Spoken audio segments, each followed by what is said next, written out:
I'm going to show you how to replace the dome light lens cover on this Ram 1500. If you need parts for your vehicle, make sure you get those at 1aauto.com. Let's get started.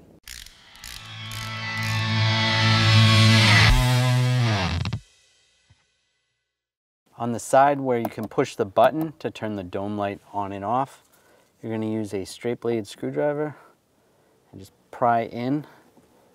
Just pry that side out. And we're just going to rock this back and forth a little bit. And you just have to angle it.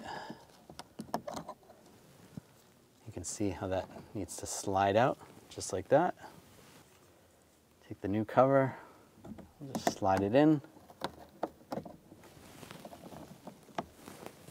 And we'll just, with the screwdriver again, just pry it a little bit to the side and push it in. There you go.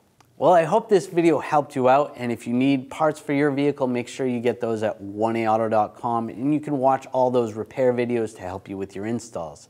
If you enjoyed the video, make sure you subscribe to our channel, ring the bell, turn on all notifications so you don't miss any of our videos.